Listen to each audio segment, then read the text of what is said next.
So how many roses here? Well, we've in this actual greenhouse, which is half a hectare, we plant about 40,000 stems or plants, and from that we're expecting to get about 3,000 stems a day. Wow. Over £1.5 billion of flowers are sold in the UK each year, and millions will be bought for Mother's Day. Many of them will be imported from farms like this. And these will go where, these flowers? To the retailers in the UK, yeah.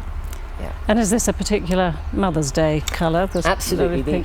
There's so many shades of pink, and that is our main Mother's Day colour. Flying out of Nairobi, I headed out over the Rift Valley.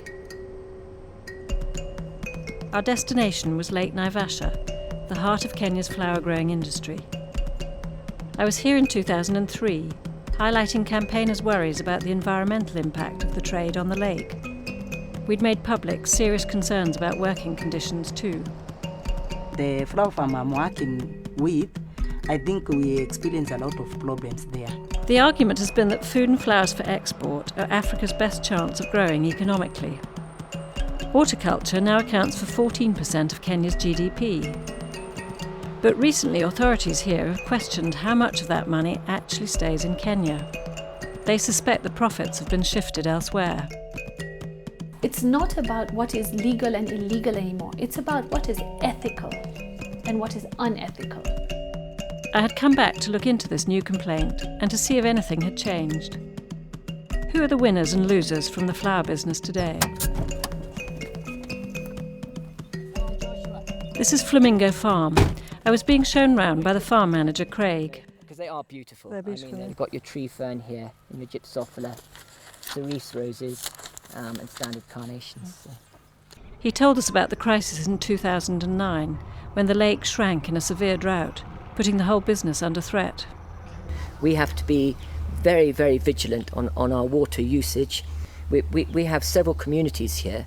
We have the nomadic Maasai, who rely on the lake for their drinking water for their cattle. We also have a large amount of game. We also have the population around the lake as well. We need to ensure that there is enough water for everyone. I wouldn't say there's necessarily a conflict, but what we need to do is bring ourselves all together to share this resource. Some of the big companies like Flamingo have invested heavily and managed to cut their water use dramatically. Flamingo's also worked hard with other organisations around the lake to agree how to share this vital resource. I wondered whether the groups Craig mentioned saw the same progress too. You're one of the leaders of the Pastoralists. Yes, one I'm of the one Masti. of them around here in Naivasha. And tell me a little bit about the lake and how you use it. As a pastoralist for the 13 years I've been here, grazing as a young boy, coming here as the leader of the Pastoralist. I've seen this lake changing, which has really reduced our grazing land since the days of our grandfathers. Yeah. Do you think there's a good balance between the different needs of business for water and the other people like pastoralists, fishermen at the moment? I would say actually there's no much balance, because you realize that as pastoralists with our animals, and 95% of our income come from these animals, we see that because of the increase in development around this lake, access routes to the lake is becoming reduced. It's becoming very little compared to the number of livestock we have. So the issue of conflict, the issue of soil erosion becomes a problem in this case. So we find that, for example, the flower farms having more access to water than us. The flower farms create lots of jobs for people, don't they? They're a really important part of the economy, though. Yes. So are you saying they shouldn't be here? I will not really say they should not be here, because our brothers and fellow Kenyans are working in it, also depending on it in terms of income and to sustain their families. But we also see, as pastoralists, we are not benefiting from it, because you see, most of us are not educated, and most of these flower farms are trying to look for people who at least have an education. Back at the farm, production was still in full swing. These flowers were destined for M&S in the UK. At peak periods like Mother's Day, 1 million stems can be dispatched each day. Overseeing production was Karen. She'd worked her way up through the ranks. A lot of effort's gone into training and promoting local staff since 2003. Tell me a little bit about the sort of people who are working here. Are they people who've come into the area? Are they people who lived here already? Or? Quite a number of people, because Kenya is obviously quite a big country, actually migrate from various places. Western Kenya is probably like 4 or 5 hours away from here. You have people who are residents or who have families there who come and look for employment here. So it's a very mixed cultured industry because there's a lot of employment. All the flamingo flowers are now produced to fair trade standards. M&S has worked with the company to respond to most of the criticisms. Workers here told us that conditions really have improved and are good. Pesticide use has been cut drastically. The consumer outcry in 2003 seemed to have driven big changes. I wondered if the same was true across the industry. I arranged to meet up with a worker from a different company. She didn't want us to identify where she worked. Do you think it's good that the flower farms are here or not? It's good because it have helped many of our ladies. Most of us, we are single and we are left with the children. So I think it have helped us as women, although their payments is not good to us. Yeah. How much money are you usually paid each month? Me, I'm paid 65. 6,500. 6,500. And is that enough? It is not enough. That I told you that that is not enough money for me. So I go underfeeding. So I also underfeed my children. What do you hope your children will do? I don't wish my children to work in a flower farm. I want them to become engineers. I need lawyers there. I also need doctors. Yeah. Many workers we met described how hard it was to live on the wages. They're above the legal minimum, but still a struggle to survive on, especially as AIDS and unemployment among men has left many women as the breadwinners. The sector's thought to employ between 60 and 90,000 directly and around 500,000 indirectly. Add in their families, and it supports over 2 million people in Kenya. But what's the effect of the influx of migrant workers on the local town and its infrastructure? Can you tell me what the impact of the horticulture industry has been on the area here in Naivasha? I guess way back in 1980, Naivasha was having a population of say around 60,000 people. The population now is, I guess, 240,000. So these people need houses, they need schools, they need hospitals, and all those other services. Recognising how desperate the need is, the industry agreed last year to begin paying a new local tax.